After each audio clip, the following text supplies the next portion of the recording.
This is IA Forward, your playbook for success as an independent insurance agent. Here to help you knock it out of the ballpark are your hosts, Shane Tatum and Tonya Lead.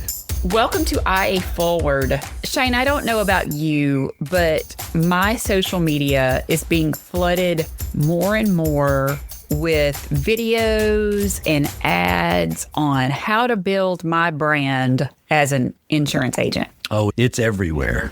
A tip, the secret sauce, the end-all be-all to how to be the next superstar in the brand. I spend most of my time on LinkedIn. I'm sure it's all over Facebook and Insta and other platforms. It's crazy that everyone is going down this be an influencer. I guess that's what we would call it. Like micro influencer, business influencer. It's all influence. It's all brand building influencer kind of stuff. It's so interesting to me that for $17, I will teach you to do this, or for $129, you're going to be a millionaire, or for $25,000, I'm going to teach you how to do it. And you dig in to these, people are paying for something because it's slick, or maybe not so slick, but it sounds good. But when you look at what that person has accomplished, really, either you can't find it, or when you look at it, it's maybe a half-truth. It just doesn't feel good to me. The thing about the insurance industry and how we are represented in the media and how some of the big guys represent us in their advertising, that's not who we are. I just want to know, are we trying to build an agency, or are we trying to build a brand? When you say agency, I immediately interpret that as a sustainable business, a solid business. Are you building an agency or a sustainable agency? Are you building a sustainable business or a brand? It's a really good question for agencies today that are seeing across this spectrum of people who present themselves as super successful. They're no longer in the agency business. We don't really get the rest of the story. Did they sell? Are they financially independent? Because they built an incredible business and sold it for a huge amount of money, and now they are sharing their wealth of information with the rest of the world in the industry? Or is it a situation for those that can't teach? That's the other question I have in mind. What's the rest of the story? What's being left out? Because we're only going to see the good stuff in the brand building advertising for what they're selling. When we buy this stuff or get pulled into it, us salespeople tend to get sold by the shiny new object or the loud or the slick comparisons, the thief of joy kind of thing, looking across the spectrum and saying, that's what I want to be. We tend to get sold. And by the way, I'm going to do this for you for $89.95 a month. There's something missing. If we really just get down to it, there's always going to be something else that's not being talked about. I'm the marketing person. I believe in the idea of building a brand. Brand building is not bad. It is what I do and what I've dedicated my life for the last 30, however many years we want to not even think about. But to me, sometimes you have to think, okay, what were you trying to build when you started? When you started your agency, what was it that you wanted to build? And do you ever step back and say, okay, this thing that I'm building, this whole brand that I'm building, doesn't even align with my goals? And that creates burnout. The idea of building with purpose versus building out of pressure. If you're so pressured to be this insurance influencer, if that's not what you wanted to build when you started, it's not going to be good for you long term. I have a situation right now counseling a young man that's built a really great, high-performing sales independent agency. Like they're a sales behemoth. Small agency, but writing a lot of business, doing a lot. He's not having fun. He's not in a good spot. He's got this incredible ability to generate sales, which is building a brand within his referral partner network. But it's reached a point where it's like a runaway train. The brakes have failed. He doesn't necessarily know what to do. A lot of salespeople, especially rainmaker salespeople, don't know what to do when success happens because there's an operational gap, a business gap, how to build a successful business that's different. And a lot of your best salespeople aren't always the best business people, which is the core function of why we started this podcast, how to make the producer to agency owner leap. And it's going to continue to come back around. And right now it's amplified because of the influencer popularity. I think this is probably going to end up being one of the most important topics that we talk about. We could probably talk about it every single time we publish a podcast and still be relevant, because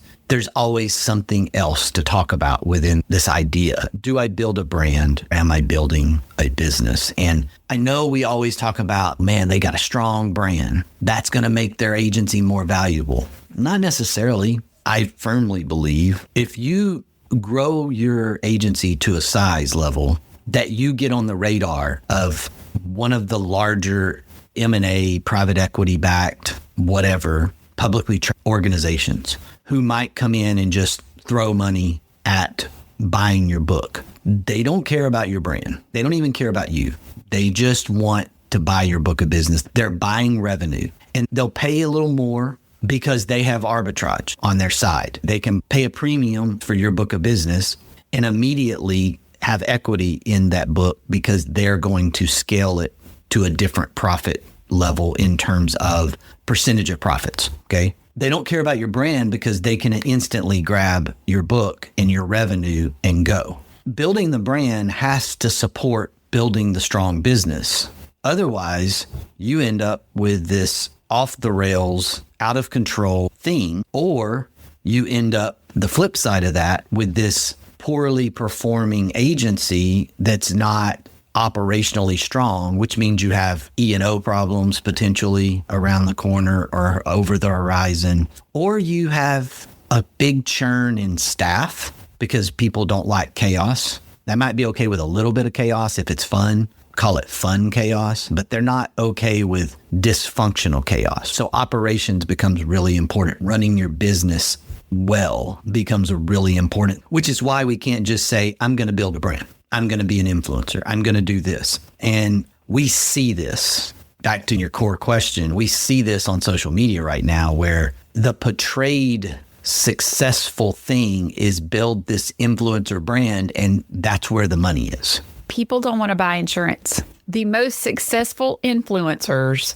are people that are peddling and using things people want or enjoy. Within the insurance world, it's really not going to happen. It's just not. Now, I'm not going to tell you that people aren't going to hop on TikTok or YouTube if they have a question and watch a video that answers their question. Yes, that happens. Absolutely. But if you are wanting to build this thing of being an insurance influencer, think about it from a marketing perspective. The influencers that you watch, the influencers that you follow are people that have to do with things that you find fun, interesting, that you want to, as part of your life. For most people, that's not an insurance agent. Last week, my husband and I were going through our budget, and when he found out how much our car insurance was, he goes, "We just need a new insurance agent." Excuse me,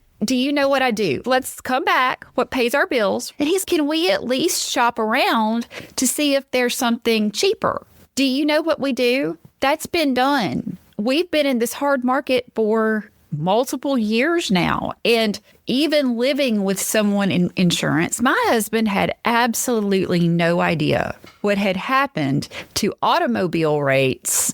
He is not going to follow an insurance agent as an influencer. I understand that. We have to remove those rose-colored glasses, so to speak, about what we do. I'm not against this idea of building a brand and influencing, et cetera. And again, I'll say that, like you said, that I'm lean to the marketing side for clarity. I just want to be clear on that. And I do agree that there should be an element of fun. If you have that personality, if you have that ability to get in front of a camera, do a podcast, whatever it is that you are drawn to, bring some element of fun, entertainment to the spectrum, that will probably help. But it is a slippery slope. I want to say a little bit of caution there. Not every customer or prospect you're after is going to love the idea of a goofy, fun insurance professional. Let's use our examples around our attorneys, our CPAs,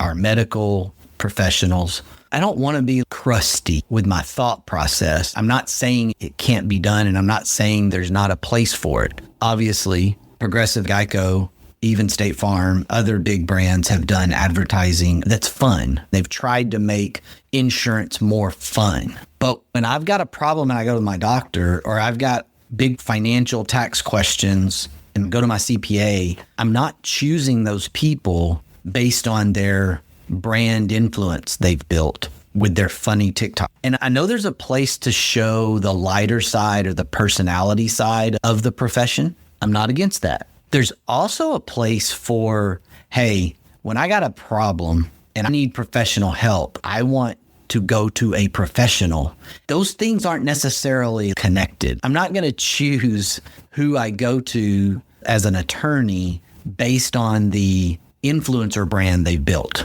Think about that for a second. Maybe there's a place in your market for being the fun, lighthearted insurance guy or gal. But most of the time in what I call grown-up insurance, let me register my car. Or it meets state standards. It meets state standards. I'm talking about grown-up insurance. Like, I got assets, like I got stuff. The clients that we actually want to have a sustainable business. Yeah, there's a reason that all of the major carrier brands fight over the same customer. It's because they have stuff to protect. They have assets. They have needs. And there is risk management, professional level stuff that can get damaged if we're not careful. And so there is the flip side to get on TikTok and be funny. I'm not saying there's not a place for it. Again, I'm just saying it's a slippery slope. Be careful with it.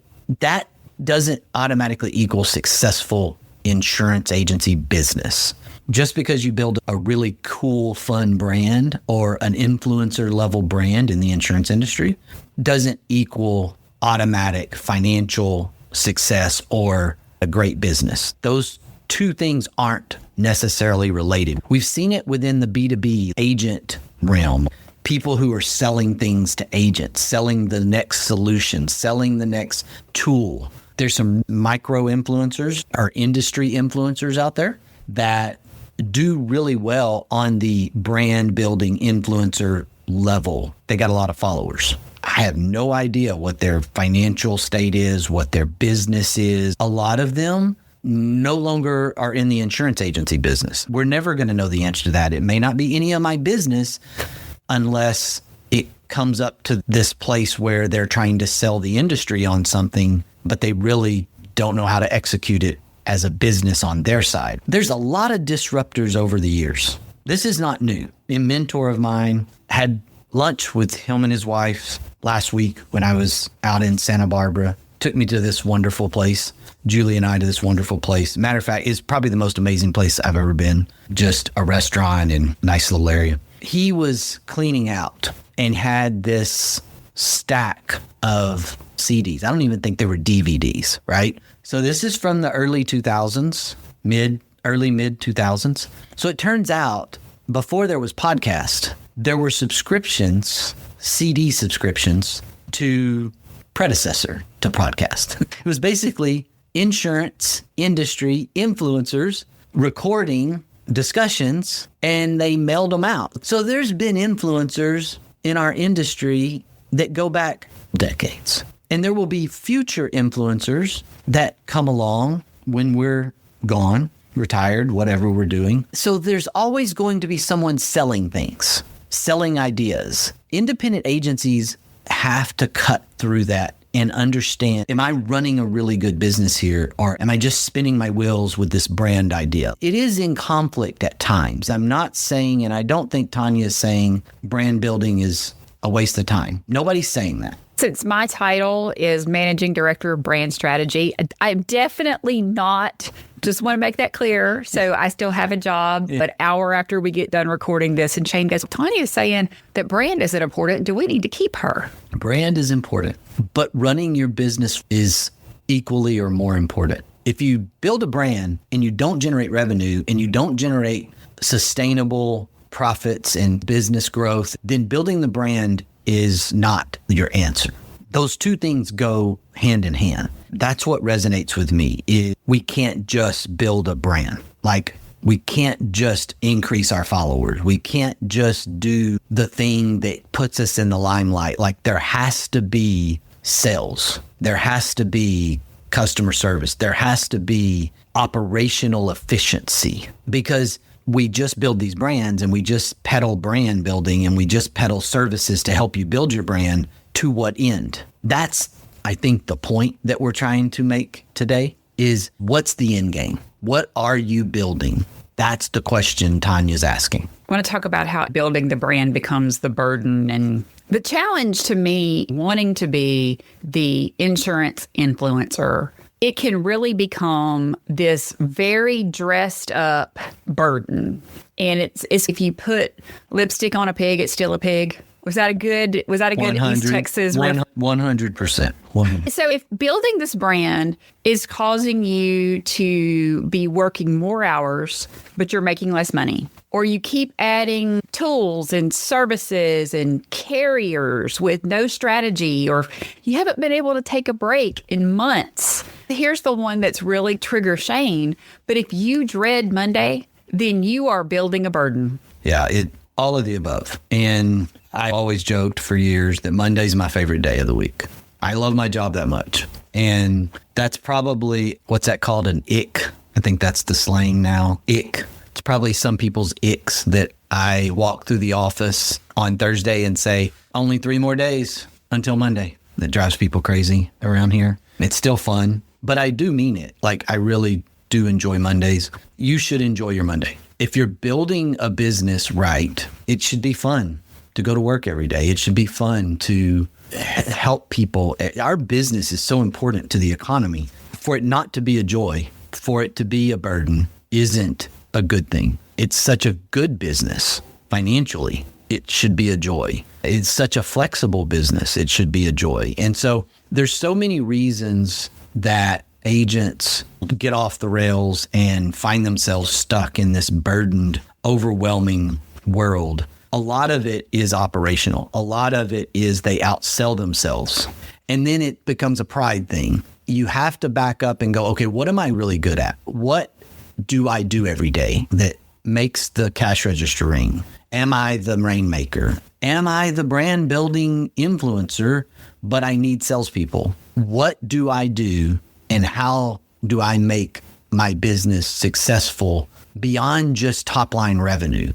One of the big things that happens that I see a lot of really good salespeople become agency owners. That's what we do at the Integra Partner Network. We help agents, we help people start independent agencies. We partner with them, we help them start sales who become agency owners because that's their dream, to build their own asset, to build it for themselves. We are 100% behind that concept. At some point, you have to make the leap from salesperson to owner, or at least be able to put those hats on. You can stay the rainmaker and still be the owner. It's very difficult to stay the rainmaker and become the chief operating officer. You can be the rainmaker CEO. I think I'm a rainmaker CEO in a way. A little different today, but in a way. I do not believe I'm rainmaker COO or VP of operations or office manager or whatever you want to put in. Our business today has moved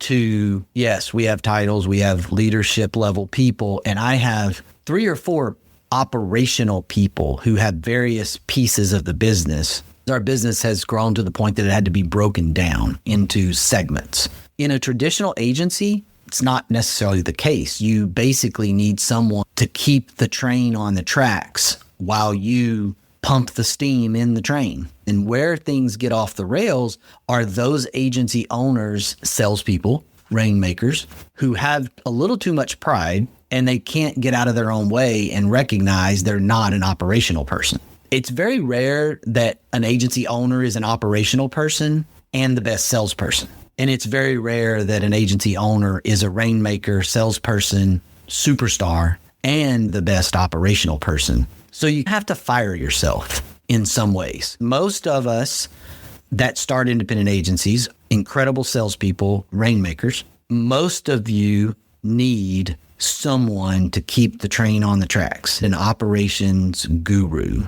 It will pay you extreme dividends, not just financially, but in sanity, reduction of anxiety, all of those things. And that's the piece that I see with this brand building thing. Most of the time, it's the rainmakers that are building these brands while their operational side is in total chaos because they're also in charge of the operations. Here's the thing. If you have chaotic expansion, you're never going to have the focused, profitable agency that was probably your why to begin with. If you go back and look at your why, your vision, is that still true? And if you look at your agency from the idea of what feels heavy and what flows is probably going to be selling. And what's heavy is probably going to be the organizational side of it. And then when you add this idea that your business has to become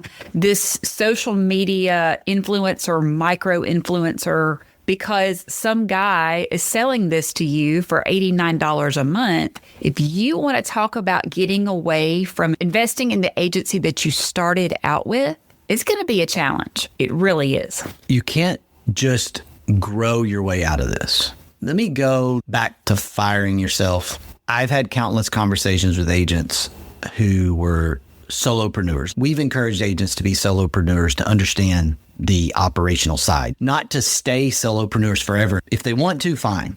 If they don't want to, fine. It's a business owner choice. But the path that I see the most frequent is rainmaker, sales superstar, doing well enough on the service and operation side to hang on, builds top line revenue to $400,000 a year, puts a huge chunk of that in their pocket, creates a standard of living that I caution them is not sustainable. You're generating $400,000 a year. Don't create your standard of living on $300,000 a year. Salespeople don't like to hear that. They're making sales. They see this revenue coming into their account. They are growing their business and they're like, I deserve all that money. But there's a reckoning coming. That's what I see a lot of times. There's a reckoning coming in that scenario because what happens is if you're generating top line revenue of $400,000 a year, then you got some taxes and you're trying to put 70% of that money in your pocket, then you're not building margin for growing the business to a profitable operational basis. Agents look at me a lot of time with deer in the headlights or like a really crazy look. And what are you talking about? I'm making X amount of dollars a year. And I'm like, I get it. You're making an incredible living. But the reckoning that's coming is that you're going to want to keep doing that.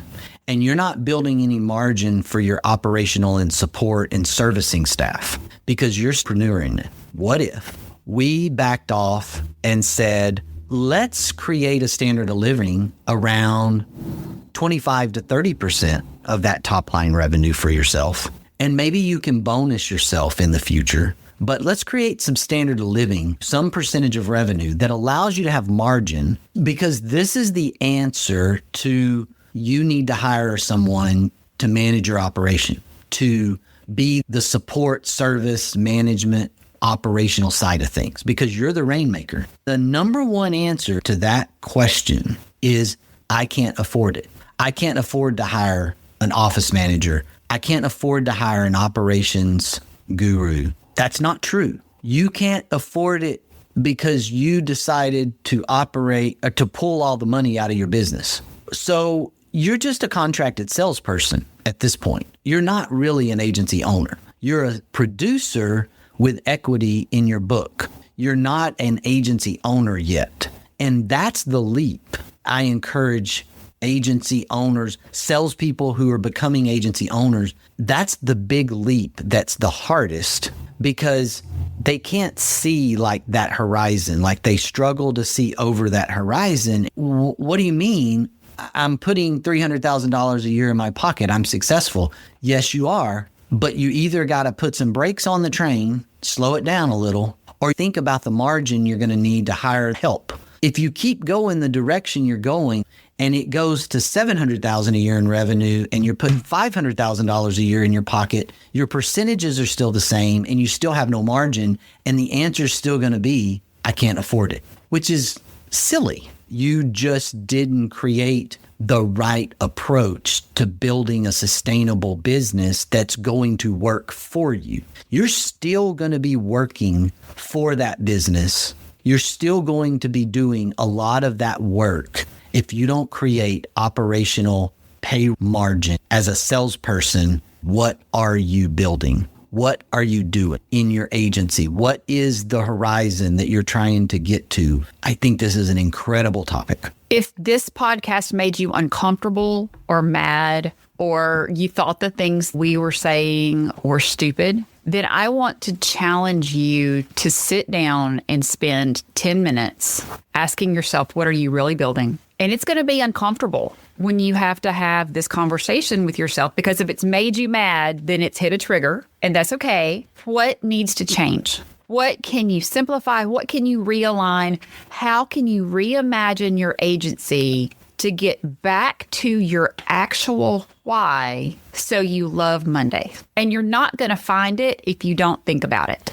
I was gone for 9 days. Not a lot. One of the struggles that I have today, which is an incredible place to be, is I have a team that does their part well. I almost felt a little disconnect because my team was doing business while I was gone. By the way, I heard this in his tone of voice yesterday morning during my call with him. My disconnect is that I'm so used to information. And when you're the rainmaker, the founder, and the creator, your hands are all over it. I get it. I would love to have these conversations with agents out there. I'll have them all day long, every day, because I'm not speaking from a place of this is easy. I'm speaking from a place of this is hard and I'm still doing it. It may offend you. You may get frustrated. You may get mad at us. But the reality is I'm still doing this. If I'm in the influencer realm, I'm obviously podcasting. I'm doing it too. I'm building a business. I'm trying to build a business that serves me, not me serving it. And that's a different place than some of the influencer crowd. The success that I'm currently seeing from the work of the last 5 to 7 years is that I've transitioned from that place of having to do everything to this place of operational people, different elements in our business. The business continues to run when I'm gone. And obviously, the ultimate thing to do is build a business that can survive you. That's my goal. Build a business that can survive you. It's still going to be a more valuable business if it's capable of surviving without you. One of the things that buyers, especially big buyers, private equity, there are a lot of private equity investment organizations out there that are not operators. And they love the idea of businesses that can be self-sustainable, that can operate without the founder. It's not founder dependent. That's the place that we're talking about. What are you building? What are you doing? What kind of business are you going to have 5 years, 8 years, 10 years down the road? That's important, because if you're just building a contracted sales thing, understand what you're going to be doing 5, 8 years from now. A lot of the things you're doing right now, you're still going to be doing those things. It's okay. A lot of people want that type of business. I'm not saying that's bad. I'm just saying I want you to know what's coming, and I want you to know what you need to do if you don't want that. If you want to have a business that serves you, understand there's an operational piece here, and you're going to have to make an investment in that. Still the best business in the whole wide world. I'm going to leave us today with this quote from Serena Williams. I had to learn to be honest with myself. I had to take a step back and figure out what I really wanted. Attitude's a choice. Make a great one. Bye, y'all. At the Integra Partner Network, we understand that carrier access is the key to your agency's success. That's why Integra offers direct access to top-rated personal and commercial carriers, ensuring your agency thrives in today's challenging market. And with our comprehensive resources, profit sharing and bonus opportunities, technology and peer support, all while you retain 100% of your book with no penalties to exit. Integra is ready to empower you and your agency to find sustained growth. Find your way to Integra. Visit IntegraPartnerNetwork.com today. That's IntegraPartnerNetwork.com.